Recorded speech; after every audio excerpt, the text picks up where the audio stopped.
जी हाँ दोस्तों, जैसा कि आपने हमारे पिछले वीडियो में देख लिया था कि मैंने सेकंड क्वेश्चन तक सारे आंसर बता दिए थे।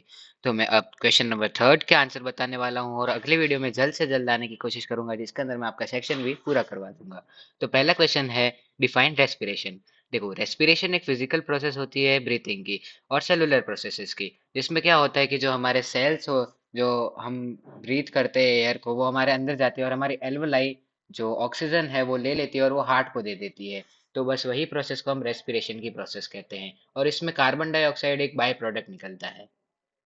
और आपने मतलब अगर इसके फॉर्मेट में लिखा है कि जैसे कि ये सेम वर्ड्स नहीं, कोई दूसरे फॉर्मेट में भी अगर आपने रेस्पिरेशन की डेफिनेशन लिखी है, आप एक बार कमेंट करके बता दीजिएगा। तो मैं आपको बता दूंगा कि वो सही है या नहीं, कि आपको फुल मार्क्स मिलेंगे या नहीं।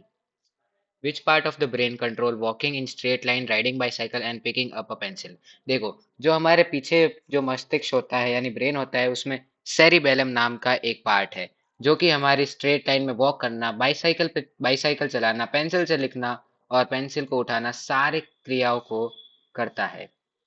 उसके बाद right any one example of bisexual flower. अगर आपने लिली, रोज, हिबिस्कस, सनफ्लावर और ट्यूलिप के अलावा कोई एग्जाम्पल लिखा है तो आप एक बार बता दीजिएगा, क्योंकि ये पांच जो है वो फ्लावर्स फिक्स है, बाइसेक्सुअल फ्लावर है, आपके एनसीईआरटी में गिवन है। इनके अगर अलावा आपने कुछ लिखा है तो मुझे बता दीजिएगा, ताकि मैं आपको बता दूं कि वो आपका सही है या गलत। In the Mendel experiment, what was the contrasting character for white flower of pea? देखो, व्हाइट फ्लावर के लिए रिसेसिव ट्रेट है वो, और जो वायलेट कलर का फ्लावर होता है वो आपका डोमिनेंट ट्रेट होता है। तो ये हमारी कॉन्ट्रास्टिंग कैरेक्टर है, जो है वो recessive. Which mirror is used as rear view mirror of a vehicle? Rear view mirror, जैसा कि आप सब जानते हैं कि कन्वेक्स मिरर के ही यूज होता है। तो कन्वेक्स जो मिरर होता है ना, वो डाइवर्जिंग मिरर होता है, ताकि वाइडर फील्ड व्यू मिले, इसलिए वो रियर व्यू की तरह हमारे कहा विंग्स में लगा, मतलब व्हीकल की विंग्स पे लगता है। What do you understand by myopia, near sightedness? देखो, मायोपिया जो है उसे हम नियर साइटेडनेस भी कहते हैं। Myopia is a disease in which a person can not see objects far away. Myopia एक ऐसी डिजीज है जिसके अंदर जो इंसान होते हैं, मतलब जो कोई भी व्यक्ति है जिसको मायोपिया हुआ है, वो दूर की चीजें नहीं देख सकता है, लेकिन इन पास की चीजें देख सकता है, can see near by objects.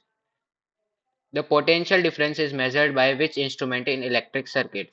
देखो, जो पोटेंशियल डिफरेंस होता है वो वोल्ट मीटर के द्वारा मेजर किया जाता है, और जो पोटेंशियल डिफरेंस होता है वो वोल्ट मीटर जो मेजर करता है उसे हम पैरेलल में लगाते हैं।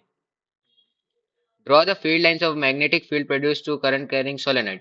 देखो, सोलेनॉइड का आपको एक डायग्राम बनाना है जो कि हमारे एनसीईआरटी में गिवन है। आई होप सो आप सबने बना लिया होगा, क्योंकि ये काफी सिंपल क्वेश्चन है और काफी बार पूछा गया है, तो आपको ये पता होगा। CaO plus H2O to give X plus ऊष्मा। देखो, यहाँ पे जो हमारा ये रिएक्शन है, ये है स्लेकिंग ऑफ लाइम रिएक्शन। यहाँ पे आपको स्लैक लाइम मिलेगा। मैंने गलती से H2 लिख दिया है। मैं यहाँ पे आपको उसका फॉर्मूला बताता हूँ। CaOH